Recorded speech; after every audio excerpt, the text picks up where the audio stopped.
ሰበር ዜና ጦርነቱ ተባብሶ በአዳዲስ ጥቃቶች ታጅቦ እንደቀጠለ ነው። ኢራን በእስራኤልና በባህረ ሰላጤው ሀገራት ላይ መጠነ ሰፊ የድሮን ናዳ አውርዳለች። ከ2200 በላይ ድሮኖችና ከ1200 በላይ የባላስቲክ ሚሳኤሎች ተጠቅማለች። የቀጠናው የአየር መከላከያ በከፍተኛ ውጥረት ውስጥ ነው። በሌላ በኩል የኢራን ዋና ከተማ ቴህራን በከባድ የአየር ድብደባ እየተናወጠች ትገኛለች። አሜሪካ ዜጎቿን ከእስራኤል ማውጣት ጀምራለች። የተባበሩት አረብ ኤሚሬትስ ደግሞ ለኢራን ጠንካራ ምላሽ ሰጥታለች።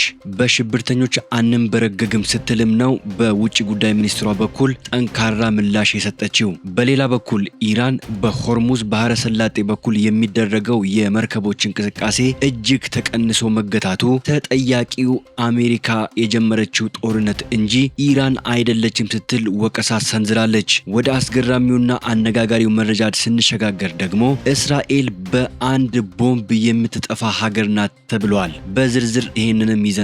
ሰላም ጤና ይስጥልን ውድ ተመልካቾቻችን፣ አሁን የተሰሙ ሰበር መረጃዎችን አጠናክረን ይዘንላችሁ መተናል። ቀደም ሲል የሰማችሁትንና ሌሎችም ሰበር መረጃዎች በዝርዝር ይዘናል። አብራችሁን ቆዩ። በቀጣይ ፈጣንና እውነተኛ ሰበር መረጃዎችን ለማግኘት ቻናሉን ሰብስክራይብ አድርጉ። ይህንን መረጃ ደግሞ ላይክ በማድረግ ቤተሰብነታችሁን አጠናክሩ።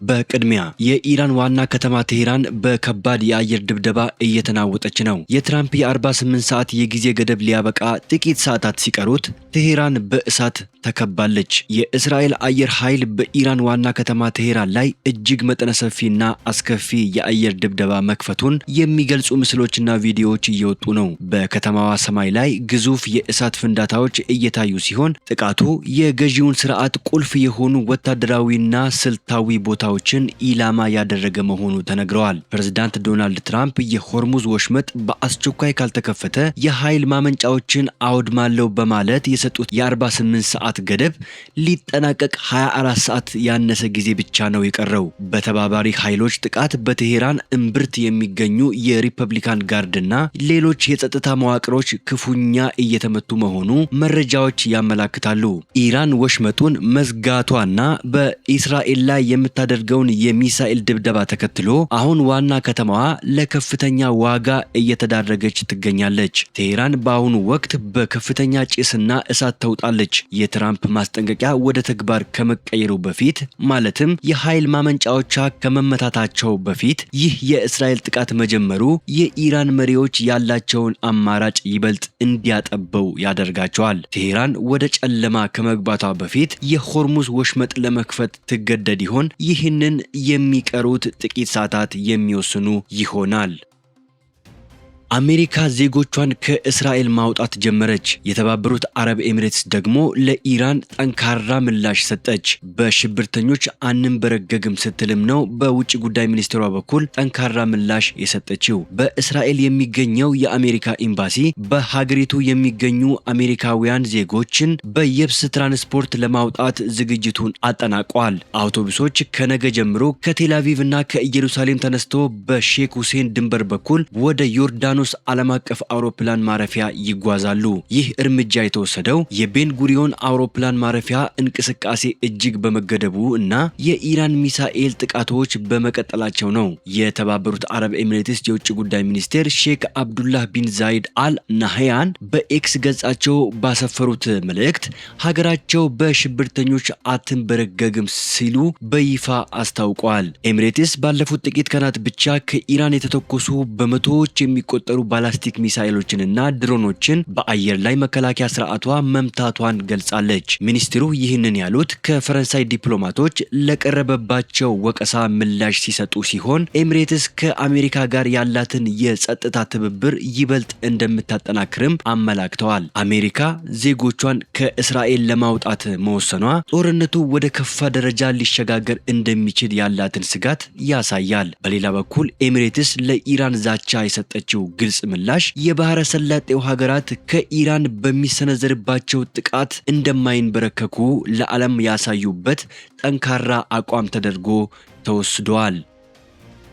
ኢራን በእስራኤልና በባህረ ሰላጤው ሀገራት ላይ መጠነ ሰፊ የድሮን ናዳ አወረደች። ከ2200 በላይ ድሮኖችና ከ1000 በላይ ባላስቲክ ሚሳኤሎች ተጠቅማለች። የቀጠናው የአየር መከላከያም በከፍተኛ ውጥረት ውስጥ ይገኛል። የኢራን አብዮታዊ ዘብ አራሽ 2 የተሰኙ ዘመናዊና ረጅም ርቀት ተጓዥ ተማታች ድሮኖችን በመጠቀም በእስራኤል የቤን ጉሪዮን አውሮፕላን ማረፊያ፣ የዲሞና የኒውክሌር ማዕከል እና በባህረ ሰላጤው በሚገኙ የአሜሪካ ጦር ሰፈሮች ላይ መጠነ ሰፊ ጥቃት መክፈቱን አስታወቀ። የጥቃቱ መጠን እስካሁን ባለው መረጃ ከ2200 በላይ ድሮኖችና ከ1000 በላይ የባላስቲክ ሚሳኤሎች ወደ ተለያዩ ኢላማዎች ተተኩሰዋል። ይህም በታሪክ ታይቶ የማይታወቅ ግዙፍ የአየር ጥቃት ያደርገዋል። በአራድና በዲሞና ከተሞች ሚሳኤሎች የመኖሪያ አካባቢዎችን የመቱ ሲሆን በቴል ሃቪቭ አቅራቢያም ያልተጠበቀ ቀጥተኛ ጥቃት ተመዝግበዋል። በርካታ ሰዎች መቁሰላቸውን፣ ህንፃዎች መጋየታቸው ተረጋግጠዋል። የእስራኤልና የአሜሪካ የአየር መከላከያ ስርዓቶች አብዛኞቹን ጥቃቶች ቢቀለብሱም በብዛቱ ብዛት ምክንያት ጥቂቶቹ መከላከያውን ሰብረው መግባት ችለዋል። ይህ ጥቃት ኢራን ለደረሰባት የኒውክሌርና የሚሳኤል ተቋማት ውድመት የሰጠችው እጅግ ከባድ ምላሽ ነው። የጥቃቱ ስፋት መላውን መካከለኛው ምስራቅ ወደማይመለስ የጦርነት አዙሪት ውስጥ የከተተው ይመስላል። በተለይ በባህረ ሰላጤው ሀገራት የሚገኙ የአሜሪካ ጦር ሰፈሮች ኢላማ መደረጋቸው ጦርነቱን ዓለም አቀፋዊ መልክ አስይዞታል። የኢራን የውጭ ጉዳይ ሚኒስቴር አባስ አራግቺ በሆርሙዝ ባህረ ሰላጤ በኩል የሚደረገው የመርከቦች እንቅስቃሴ እጅግ ተቀንሶ መገታቱ ተጠያቂው አሜሪካ የጀመረችው ጦርነት እንጂ ኢራን አይደለችም ሲሉ ወቀሱ።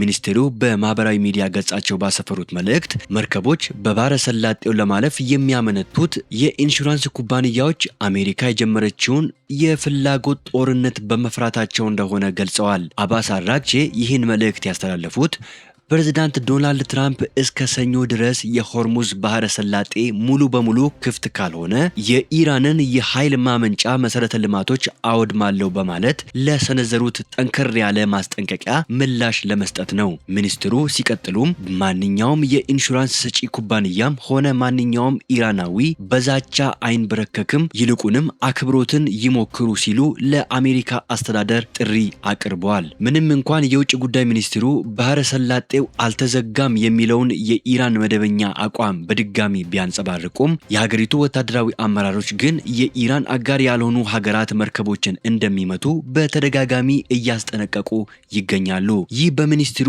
ዲፕሎማሲያዊ ንግግርና በጦር ኃይሉ የዛቻ ድምፅ መካከል ያለው ልዩነት በቀጠናው ያለውን ውጥረት ይበልጥ ውስብስብ አድርጎታል። በደቡባዊ ኢራን የወደብ ከተማ ባንዳር አባስ የሚገኝ የመንግስት መገናኛ ብዙሃን የራዲዮ መተላለፊያ በአሜሪካና በእስራኤል ጥቃት መመታቱን ከኢራን አብዮታዊ ዘብ ኃይል ጋር ግንኙነት ያለው ታስኒም የዜና ወኪል ዘግቧል። እንደ ዘገባው ከሆነ በዚህ ጥቃት የአንድ ሰው ሕይወት ሲያልፍ ሌላ አንድ ሰው ደግሞ ለከባድ ጉዳት ተዳርጓል። ይህ ጥቃት ኢራን ውስጥ የሚገኙ የመሰረተ ልማትና የሚዲያ ተቋማትን ኢላማ ያደረገ የአየር ድብደባ አካል መሆኑ ተገልጿል። በሌላ በኩል የኢራን ሚሳኤሎች መካከለኛውን እስራኤልን መጥተዋል። የእስራኤል የድንገተኛ አደጋ አገልግሎትና ታይምስ ኦፍ እስራኤል ከ4 ሰዓታት በፊት እንደዘገቡት በክላስተር ቦምብ የታጠቀ የኢራን ባላስቲክ ሚሳኤል በቴል አቪቭ የከተማ ዳርቻዎች ላይ ጥቃት ሰንዝረዋል። በዚህም ጥቃት ምክንያት ቢያንስ 15 ሰዎች የቆሰሉ ሲሆን አብዛኞቹ ቀላል ጉዳት የደረሰባቸው መሆኑ ታውቋል። ጄሩሳሌም ፖስት፣ ሄሬትዝ እና ጋርዲያን በተጠቀሱት ቦታዎች ላይ በሚሳኤል ፍንጣሪዎችና ቀጥተኛ ጥቃቶች ምክንያት ጉዳት መድረሱን አረጋግጠዋል። የባህረ ሰላጤው ሀገራት ለኢራን የመጨረሻ ማስጠንቀቂያ ሰጡ። የአጸፋ እርምጃ እንደሚወስዱም አስጠነቀቁ።